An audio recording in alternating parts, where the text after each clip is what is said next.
construits dans les 200 dernières années, sans mentionner les 20 dernières, seraient complètement détruits et cesseraient d'exister. Imaginez ce qu'il coûterait pour reconstruire nos villes. Pensez à la question des transports. Il faudrait peut-être même pomper l'eau, c'est à ce niveau-là. De toutes nouvelles armes dont certaines peuvent éteindre l'électricité des villes, tandis que d'autres peuvent tuer les gens, sont sur le point de voir le jour. Nous avons testé ce que j'appelle des armes à micro-ondes pour le contrôle des foules. On peut balayer un grand espace avec le faisceau pour que les gens qui s'y trouvent aient l'impression de cuire. Ce qui est un peu le cas. Si vous n'avez pas entendu parler de ces armes, ne vous étonnez pas. Elles sont mises au point en secret et elles semblent encore faire partie du monde de la science-fiction. Nous sommes tout juste assez avancés scientifiquement pour être dangereux. C'est comme donner une grenade à un enfant de maternelle en espérant qu'il ne s'en servira pas. Bienvenue dans le monde de la guerre électromagnétique.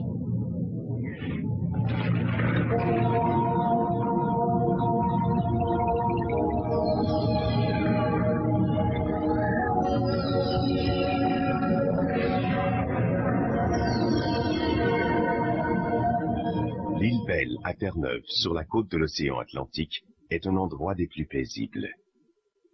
Un matin d'avril 1978, alors que les gens se rendent à l'église, un énorme éclair déchire le ciel et frappe la petite île. Barbara McKim est chez elle sur la baie Conception, à 20 km de l'île Belle. Elle est témoin du phénomène. Nous avons entendu cet énorme bruit fracassant.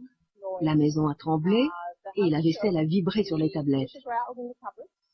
Nous sommes allés à la fenêtre du salon et nous avons vu un objet ovale qui se déplaçait très rapidement et qui semblait laisser une traînée derrière lui. C'était assourdissant. Il avait une trajectoire parfaitement droite qui se dirigeait vers l'océan.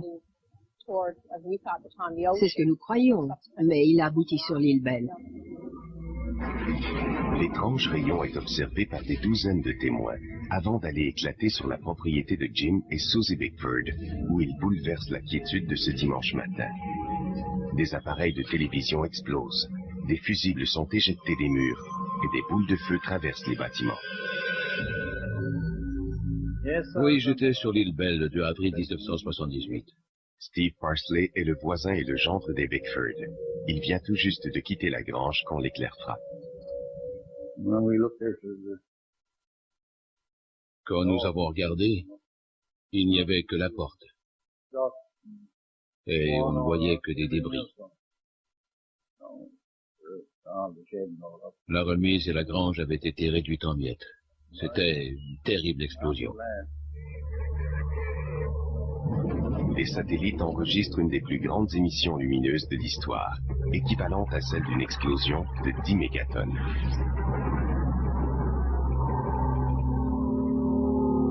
À Ottawa, les radars militaires captent aussi la violente explosion. Le premier ministre est alerté et l'armée envoie l'enquêteur en scène d'incendie, James Farrell.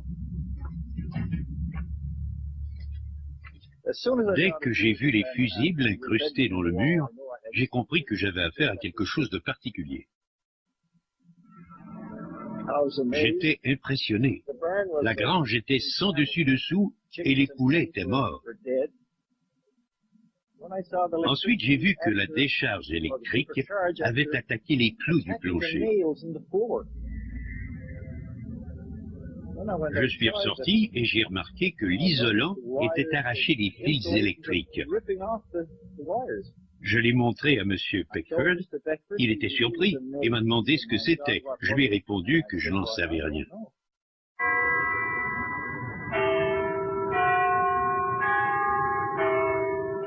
L'enquête militaire se poursuit et le service des renseignements de la GRC décide de mener sa propre investigation. Nous avons reçu des témoignages de gens de la baie Conception qui avaient vu des objets tomber sur l'île. Alors nous les avons vérifiés. J'ai écrit que l'origine était électrique et que c'était peut-être un éclair ou un éclair en boule. Et cela a clos le dossier. Ce n'était pas un éclair, c'était comme un rayon. On aurait dit que ça sortait de film de James Bond.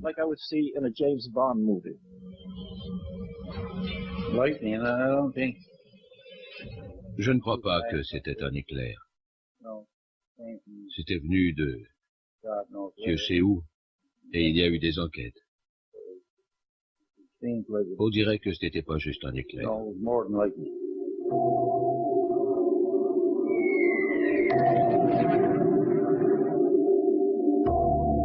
Le rapport officiel arrive à la conclusion que l'explosion a été causée par un éclair en boule. Mais les insulaires demeurent sceptiques et se demandent si ce ne serait pas plutôt le résultat d'une expérience militaire qui aurait mal tourné. Les faits remontent à 1978, en plein cœur de la guerre froide, ce qui alimente les spéculations.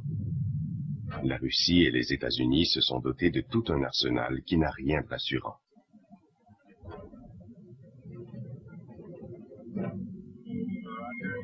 Ce qu'on ignore, c'est que les rivaux perfectionnent et mettent à l'essai un nouveau type d'arme.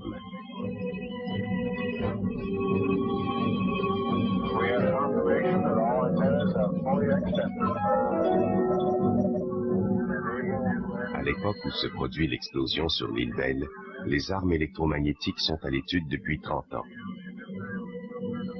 La recherche se poursuit toujours aujourd'hui et elle débouchera sur une toute nouvelle façon de faire la guerre.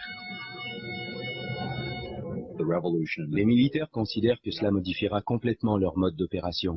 Ce sera un changement radical par rapport aux bombes, aux balles et aux soldats. Les armes à énergie dirigée seront dominantes, que ce soit de puissants lasers, des faisceaux d'ions ou des micro-ondes, pour créer des sensations de chaleur sur le corps. Voilà la tendance qui se dessine. Dans un article sur les nouvelles méthodes militaires en période de guerre, écrit en 1989 par le US Army War College, on affirme que le changement qui se prépare est aussi important que l'introduction de la poudre à canon au Moyen-Âge en Europe et que l'arrivée des armes atomiques au XXe siècle. Le changement qui est en train de se passer est tout aussi profond que ceux qui se sont produits à ces époques.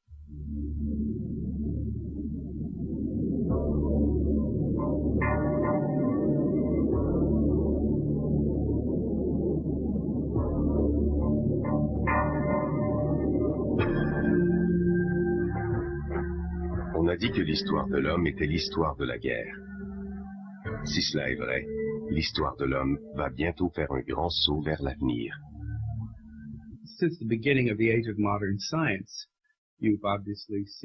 Nous sommes au début de l'époque de la science moderne. Nous avons vu un développement rapide de la technologie des armes qui a commencé avec l'invention de la poudre à canon. Puis il y a eu les bateaux équipés de canons, le développement des armes aériennes, de nouveaux explosifs, et ainsi de suite. Quand la Première Guerre mondiale est déclenchée, toute cette technologie militaire se déchaîne sur le monde. Une génération habituée à vivre dans la paix et le confort d'une société libérale encaisse le choc. La guerre entraîne le monde entier dans un siècle de violence.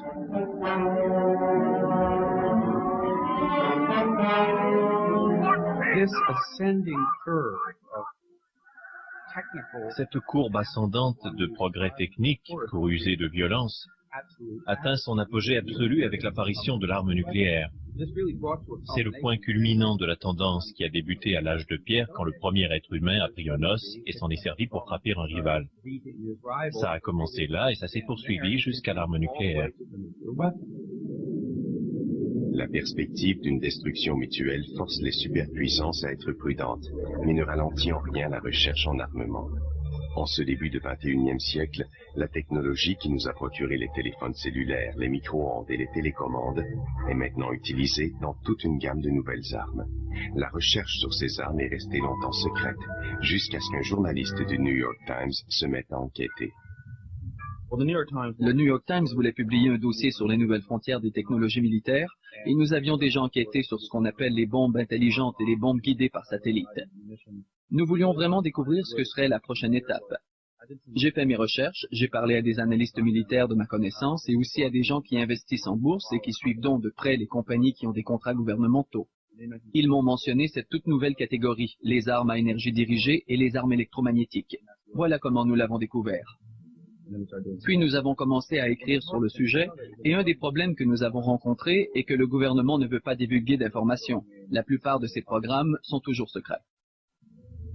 Les fabricants d'armes mettent au point toute une gamme d'armes électromagnétiques qui peuvent frapper avec 100 fois plus de force qu'un éclair. Certaines de ces armes peuvent détruire les missiles dans le ciel. Une autre peut aveugler les soldats ennemis sur le champ de bataille. Ils travaillent même à une arme qui peut maîtriser les foules en brûlant la surface de la peau des gens. Lancée au-dessus d'une grande ville, une bombe électromagnétique y détruirait tous les appareils électroniques en quelques secondes. Bien que leurs effets soient différents, elles ont un point en commun. Elles utilisent l'énergie dirigée pour produire une puissante impulsion électromagnétique. Qu'est-ce qu'une arme à impulsion électromagnétique? On peut se la représenter d'une façon simple qui n'est pas trop inexacte, comme un éclair qui aurait pris des stéroïdes.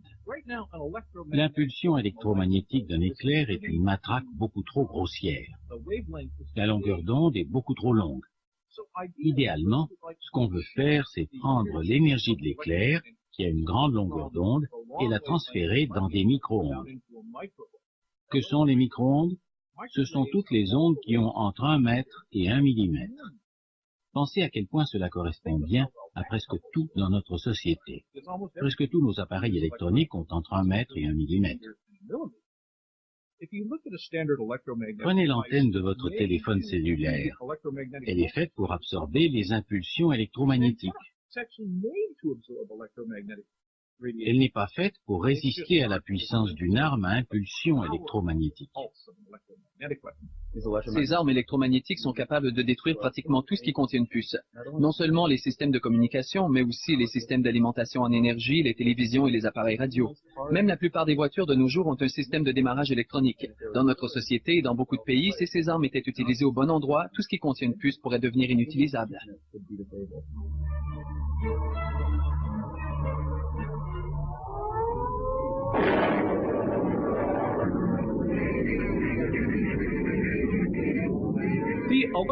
Les effets de l'impulsion électromagnétique et son utilisation possible comme arme a été découverte par accident lors des premiers essais atomiques. Quand les premières explosions ont eu lieu, le matériel électromagnétique non protégé, qui était très répandu à l'époque, a été touché. Bien sûr, tout le monde a été surpris, parce que c'était du matériel qui devait enregistrer les effets des essais. Tous ceux qui se trouvaient près de cet équipement détruit ont secoué la tête et se sont demandé ce qui s'était passé, puisqu'il n'y avait pas eu de vent ou de problème de pression. Il n'y avait que du matériel électrique qui avait surchauffé. Il a suffi de quelques tests pour comprendre qu'une énorme impulsion électromagnétique est générée quand une bombe nucléaire explose, et ces impulsions peuvent détruire le matériel électrique qui n'est pas protégé. Ils se sont dit qu'ils venaient de découvrir une arme.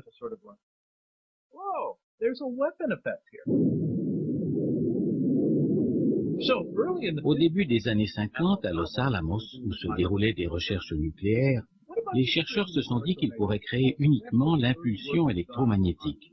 Et c'est à cet endroit que les premiers travaux pour convertir l'énergie d'une explosion en énergie électrique ont eu lieu. Depuis ce temps, nous avons des laboratoires qui se consacrent au développement d'armes électromagnétiques et aux armes à micro-ondes à haute énergie. La bombe atomique est née dans un laboratoire de Los Alamos au Nouveau-Mexique. Toute la région est contrôlée par les départements de l'énergie et de la défense. Des panneaux avertissent les visiteurs que les routes peuvent être fermées à tout moment, sans préavis.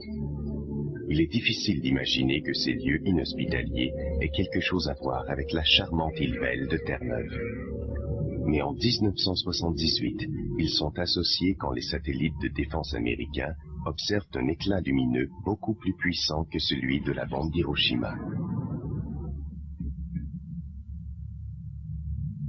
Deux scientifiques de Los Alamos sont envoyés à l'île Belle.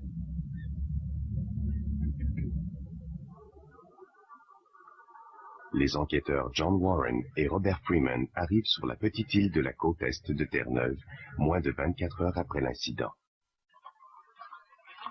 Les résidents de l'île Belle sont surpris de voir débarquer ces visiteurs, employés d'un laboratoire de recherche en armement. Mais la situation devient encore plus étrange avec l'arrivée d'un général russe, entouré de personnel militaire canadien et américain. Pourquoi les Russes viennent-ils sur le continent nord-américain et enquêtent-ils chez les Bickford?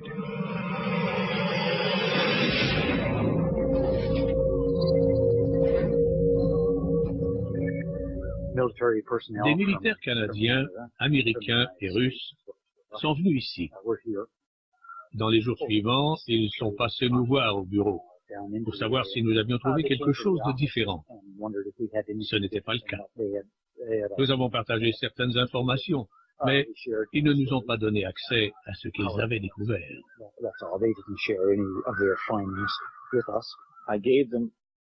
Je leur ai donné des pièces que j'avais recueillies. Ils les ont mises dans une boîte de métal qui a été placée en sécurité. Ils étaient très prudents. Quand ils voulaient discuter de quelque chose, ils s'excusaient et ils s'éloignaient en prenant des notes. Puis ils revenaient me poser d'autres questions. Pourquoi les deux rivaux de la guerre froide s'empressent-ils de venir enquêter sur l'éclair qui a frappé l'île Belle? Était-ce vraiment un éclair? Ou serait-ce plutôt, comme le suggèrent des journalistes et des scientifiques, le résultat d'une expérience militaire qui aurait mal tourné?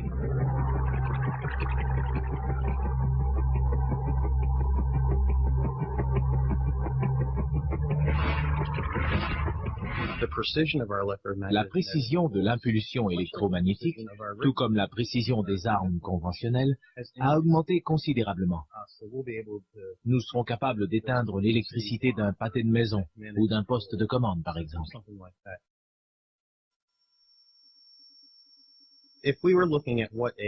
L'impulsion électromagnétique, si on pouvait la voir, ressemblerait un peu à ce qu'on voit dans les dessins animés, quand un cône d'énergie sort d'un objet en vibrant. Ça permet de visualiser à peu près une impulsion électromagnétique.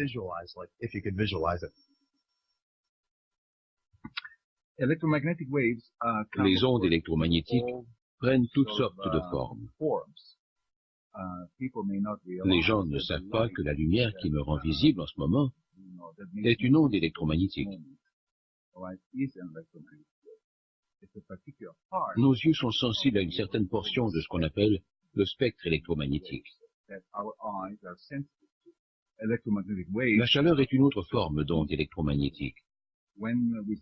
Quand on dit que le soleil nous réchauffe, c'est à cause d'une onde électromagnétique que nous ne voyons pas, mais que notre peau perçoit. Notre peau ressent alors la chaleur. Nous baignons dans une soupe de rayonnement électromagnétique.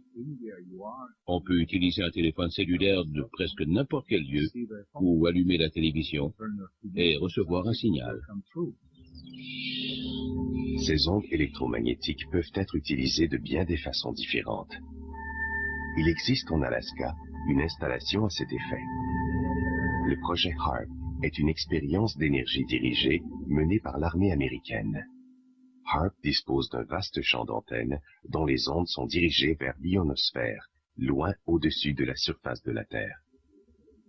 L'ionosphère fait partie de notre atmosphère.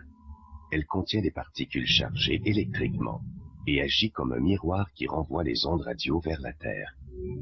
L'envoi d'ondes radio dans l'ionosphère peut accélérer ces particules qu'on y retrouve et réchauffer certaines régions. Les particules réfléchissent ensuite cette énergie sur Terre.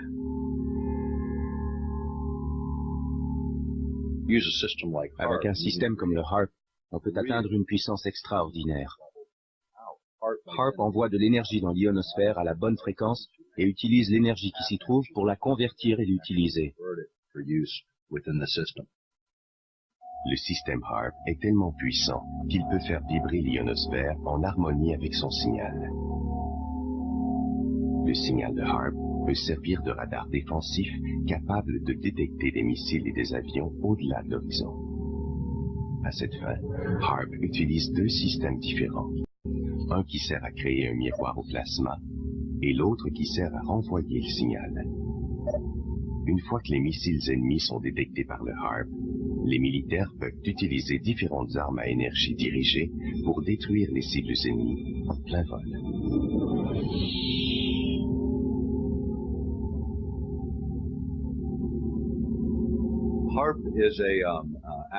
HARP est un acronyme qui désigne le projet de recherche Aurora sur les hautes fréquences actives.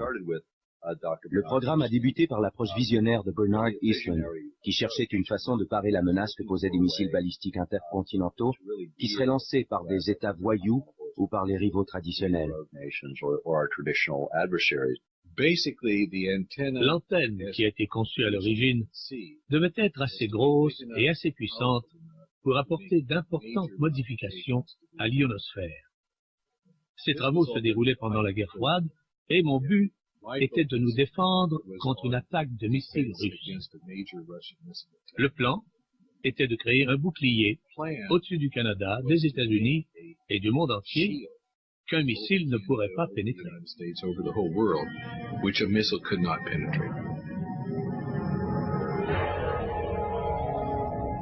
Tandis que les Américains mettent au point leur nouvelle technologie, les Russes mènent des expériences semblables. Certaines personnes émettent l'hypothèse que l'explosion à l'île Belle est le résultat d'essais soviétiques avec les nouvelles armes à énergie dirigée. On avance la théorie que l'île aurait eu l'effet d'un immense aimant. On retrouve sur l'île de nombreux gisements de minerais de fer et les mines abandonnées sont parcourues par des tuyaux de cuivre longs de plusieurs kilomètres. On croit qu'un signal électromagnétique serait passé au-dessus de l'île en ce jour de 1978 et aurait été attiré par un champ magnétique. L'incident de l'île Belle est unique. Je n'ai jamais entendu parler d'une autre histoire comparable. C'est difficile de déterminer exactement ce qui est arrivé.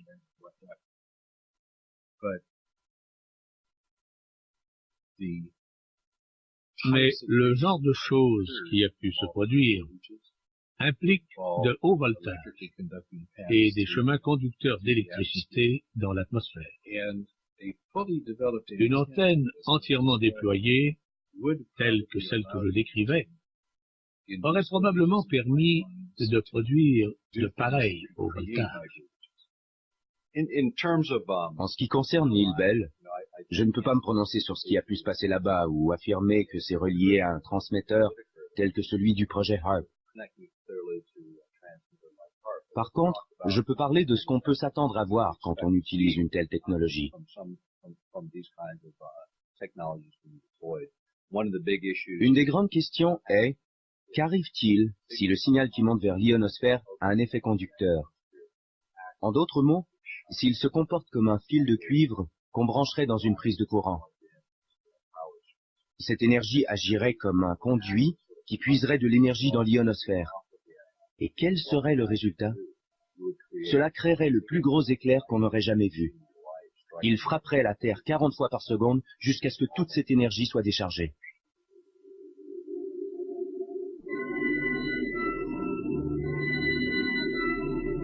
Jusqu'à récemment, on ne connaissait que peu de choses sur les armes électromagnétiques, mais la technologie elle-même n'est pas nouvelle. Les recherches ont commencé il y a un certain temps, avant la Deuxième Guerre mondiale. La raison pour laquelle ça ne commence à porter fruit qu'aujourd'hui, si je peux m'exprimer ainsi, c'est que l'électronique est tellement présente dans nos vies.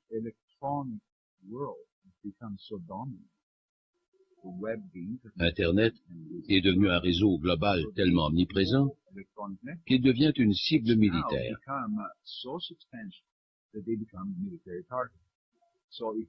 Si on peut s'en prendre à ce réseau si actif et si utile, on prend un avantage important.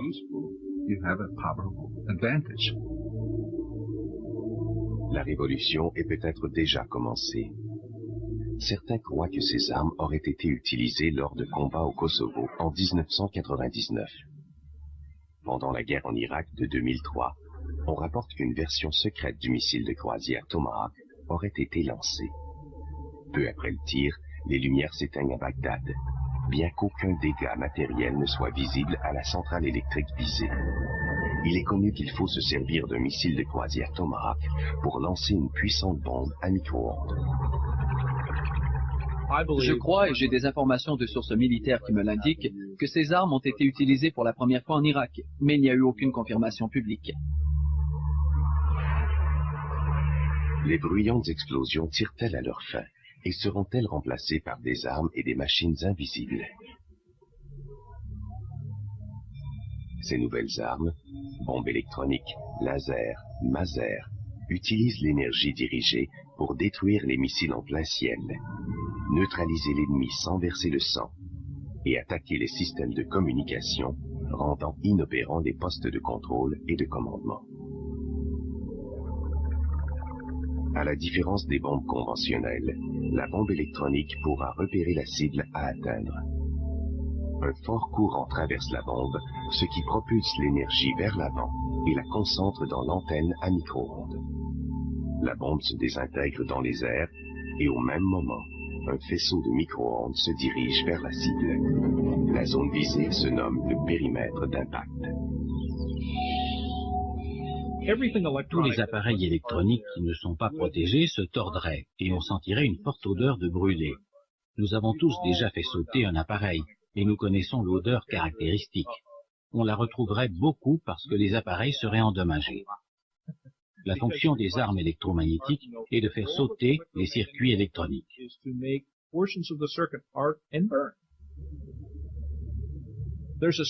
Il y a une deuxième catégorie d'armes qui utilisent l'énergie laser.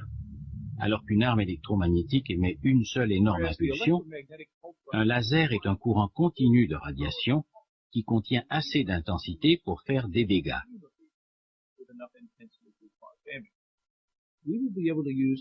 Nous serons capables d'utiliser des lasers à haute énergie pour détruire non seulement des avions ennemis, et, ce qui est encore plus important, les petites cibles que représentent les engins volants sans pilote. Nous avons même réussi lors de plusieurs tests à contrer des tirs d'artillerie avec de puissants lasers. Lorsqu'on les pointe sur un tout petit point, ces lasers peuvent faire exploser l'obus en plein vol.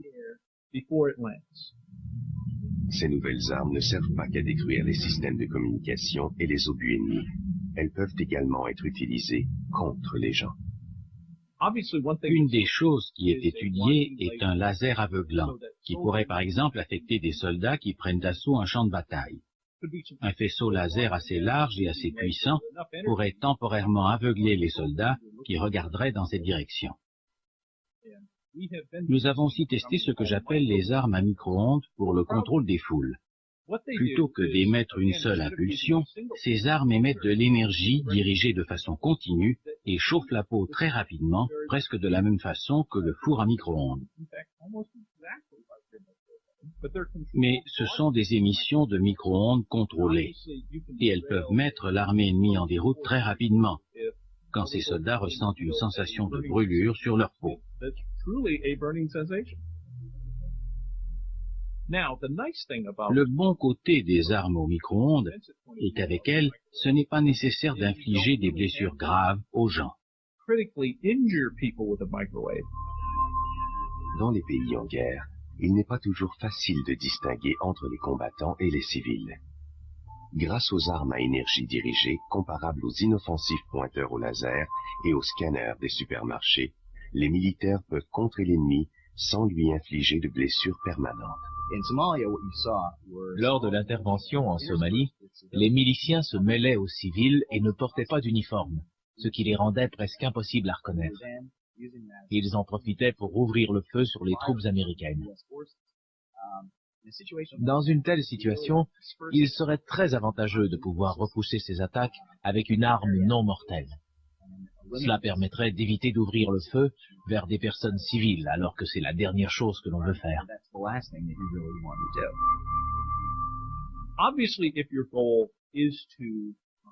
Si votre but est d'empêcher votre ennemi d'agir et non de le tuer, ce sont des armes idéales. Comme la civilisation progresse et comme les images de la guerre sont de plus en plus diffusées, il n'est plus acceptable politiquement de faire des carnages sur les champs de bataille, comme c'était le cas pendant la Première Guerre mondiale. Dans les faits, nous devons avoir des armes de guerre qui permettent, dans la mesure du possible, de faire la guerre de façon plus civilisée.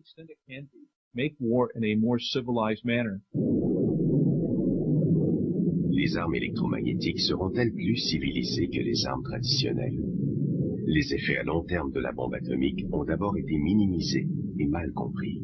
Yes, atomic warfare staggers the imagination. But atomic warfare is still the old story. Get there fastest with the mostest. And because automatic bombing, although in the predictable future, is still not yet here, the best way to get the mostest there the fastest is by the wings of the Air Force. Toutes les armes ont des conséquences inattendues et involontaires. L'arme nucléaire en est un exemple.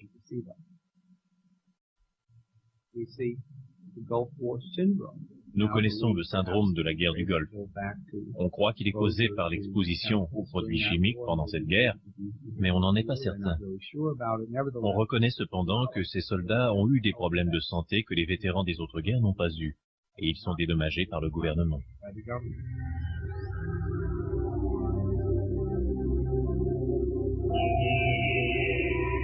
Le gouvernement en sait probablement plus que nous sur les dangers pour la santé de ces armes. Nous savons que l'armée de l'air a un laboratoire où elle mène des études pour déterminer quels peuvent être les effets de ces appareils sur les êtres humains. Les résultats n'ont pas encore été rendus publics. En théorie, ces armes sont faites pour affecter les appareils électroniques sans blesser les humains. Mais évidemment, il faudra des années et des années avant de connaître toutes les ramifications de leur fonctionnement.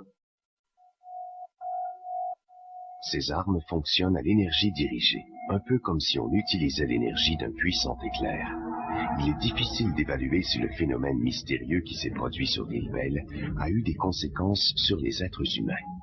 Les voisins affirment que Susie Bickford n'a plus jamais été la même après que l'éclair ait frappé ce jour-là.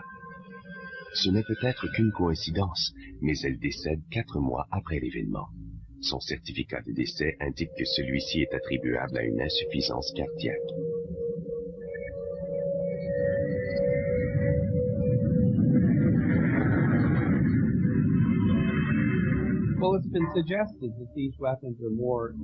On laisse entendre que ces armes sont plus humaines parce qu'elles s'attaquent à la technologie, aux ordinateurs et ainsi de suite, plutôt qu'aux êtres humains. Et les VMADS, ou les armes à micro-ondes, affectent les hommes, mais ne sont pas mortelles. C'est une question très délicate, parce qu'il est très possible que d'autres se procurent ces armes et les retournent contre nous pour détruire nos ordinateurs. Croyez-moi, on n'a pas encore découvert comment protéger l'armement contre les impulsions électromagnétiques, et en pratique, il n'y a peut-être pas de solution.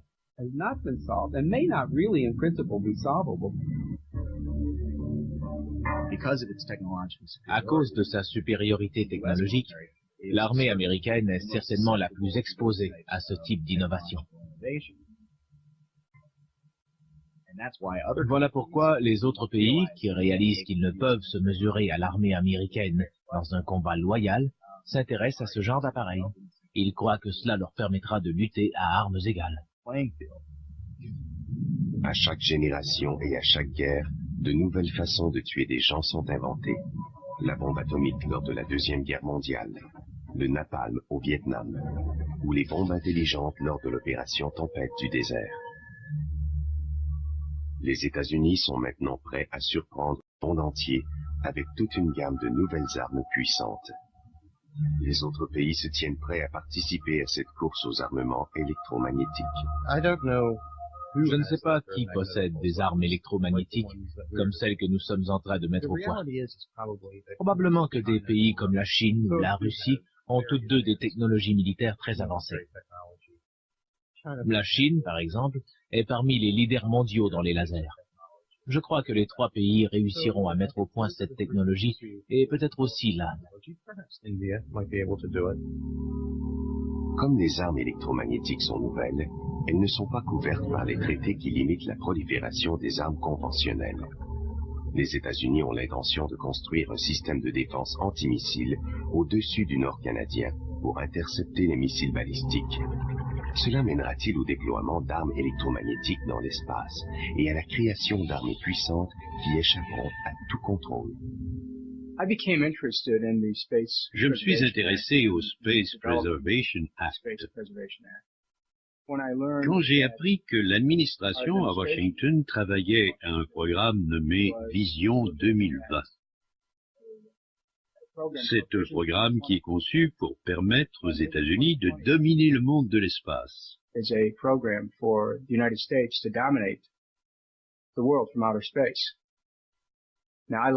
J'adore les États-Unis et j'aimerais que nous soyons les meilleurs. Mais nous n'avons pas besoin d'avoir les meilleures armes dans l'espace. Le département de la Défense possède un centre de recherche en Alaska où sont étudiés les effets des fréquences électromagnétiques dans l'ionosphère.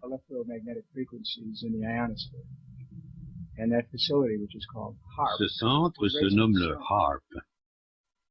Et beaucoup de gens s'inquiètent des applications qui seront faites de cette technologie. Nous savons par exemple que selon certaines recherches, quand ces impulsions sont dirigées dans la ionosphère, elles peuvent avoir des répercussions.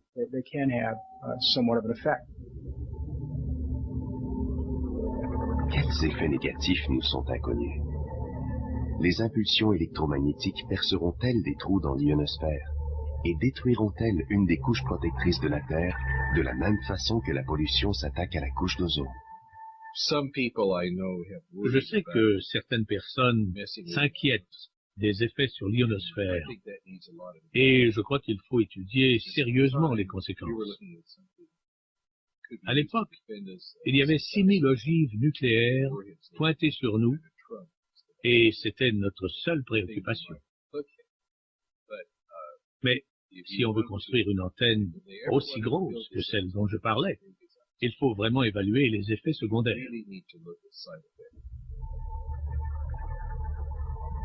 Une arme peut servir à la protection, à la dissuasion, mais elle peut aussi servir à l'agression. Les scientifiques qui travaillent au projet Manhattan n'étaient pas responsables de l'utilisation qui serait faite de leurs appareils. Ce sont des décisions qui relevaient du pouvoir politique. Les gens impliqués dans le développement de ces systèmes sont majoritairement des scientifiques de vocation, et les décisions sur le rôle que joueront leurs découvertes seront prises par des militaires et des politiciens.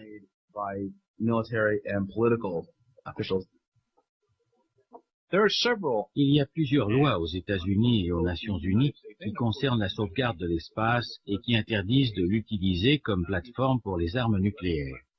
Par contre, je ne crois pas qu'on ait écrit beaucoup de choses au sujet de l'utilisation de l'espace comme plateforme pour les armes conventionnelles et non nucléaires. Comme le démontre clairement notre décision récente d'abandonner le traité sur les missiles antibalistiques, lorsque nous mettons au point une nouvelle technologie que nous croyons susceptible de défendre les États-Unis, la volonté de nous défendre passe avant les traités. Les traités seront changés pour qu'ils reflètent les possibilités des nouvelles technologies. C'est inévitable. Depuis le 11 septembre, la température du pays a changé grandement et une vision du monde pro-militaire a émergé. En même temps, certains risques que les gens n'étaient pas prêts à prendre il y a à peine quelques années deviennent maintenant acceptables. Les gens sont prêts à échanger certaines de leurs libertés contre une meilleure sécurité et à utiliser certaines technologies qui peuvent avoir des effets imprévus. La technologie de l'énergie dirigée peut avoir des conséquences inquiétantes. Il devient possible de réchauffer l'ionosphère pour transformer le climat en une arme de guerre. Une inondation provoquée artificiellement pourrait détruire une ville, ou une tornade pourrait décimer une armée ennemie dans le désert. Les militaires ont passé beaucoup de temps sur le concept de modification du climat des environnements de combat. La plupart des gens ne le savent pas, mais les États-Unis ont signé des traités avec l'ancienne Union soviétique et 60 autres pays au milieu des années 70, où ils s'engagent à ne pas utiliser la manipulation géophysique comme arme de guerre. Pour le moment, ces traités nous permettent seulement de le faire à l'intérieur des frontières de notre pays. En pratique, Le climat ne peut être contrôlé par des frontières artificielles.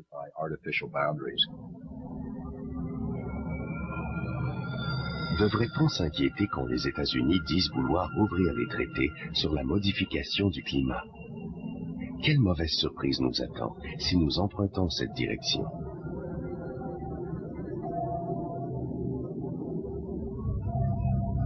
Bien que les armes soient souvent associées à la guerre, la police et les militaires se servent parfois de poivre de Cayenne, de gaz lacrymogène et de canons à eau pour disperser les manifestants. Les micro-ondes pourraient un jour être utilisés contre des citoyens ordinaires et servir à blesser ou à tuer des gens. En théorie, ces armes peuvent produire un malaise sans laisser de séquelles. Cela soulève des questions très importantes, car on peut faire un usage limité de cette arme. Mais que se passera-t-il quand cela cessera d'être le cas? Qu'arrivera-t-il quand on décidera que cette technologie peut être utilisée comme arme mortelle? Ce sont des questions qu'il faut se poser. La dernière fois où on a brûlé des gens pour les contrôler, nous étions au Moyen-Âge et on les brûlait sur le bûcher. On a décrété que c'était inhumain et pourtant nous revenons au même point.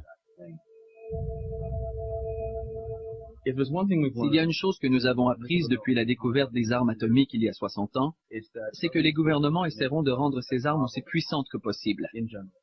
Idéalement, pour ne jamais les utiliser et pour qu'elles servent de force dissuasive. Mais personne ne serait surpris si le gouvernement continuait de rendre ces armes de plus en plus puissantes. Un jour, et ce n'est que de la spéculation, il est possible qu'on mette au point un engin capable d'anéantir tout ce qui contient une puce, les voitures, les grille-pains, les systèmes de communication et les systèmes électroniques d'une ville entière.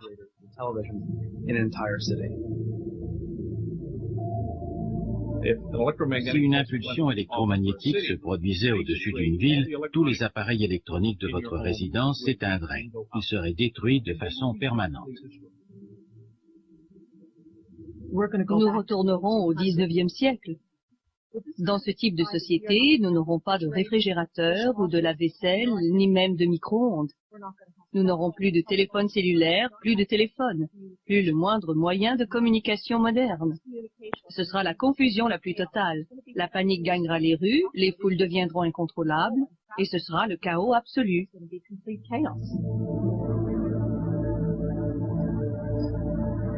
Nous savons que les fabricants d'armes vont continuer de perfectionner les armes électromagnétiques, mais nous ne savons pas quels seront leurs effets sur l'environnement et sur les gens. Le futur pourrait nous réserver d'autres incidents comme celui de l'île Belle et d'autres explosions d'énergie inexpliquées. Que s'est-il passé sur la petite île en 1978? Plusieurs croient que c'est le résultat d'une expérience militaire manquée.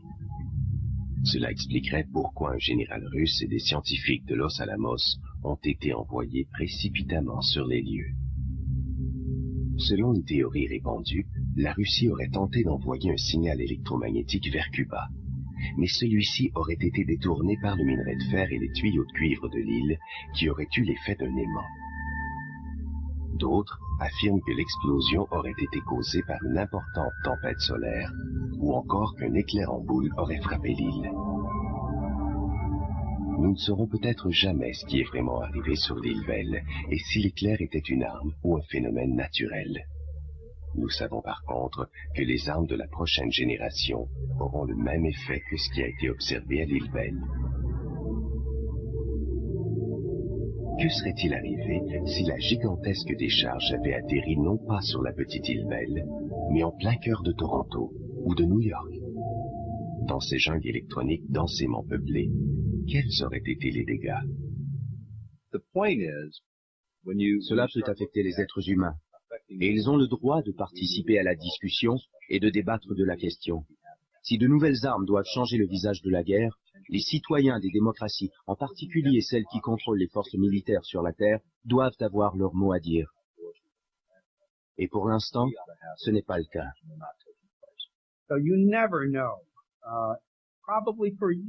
On ne sait jamais, avant des années, quel sera l'effet à long terme de n'importe quelle arme.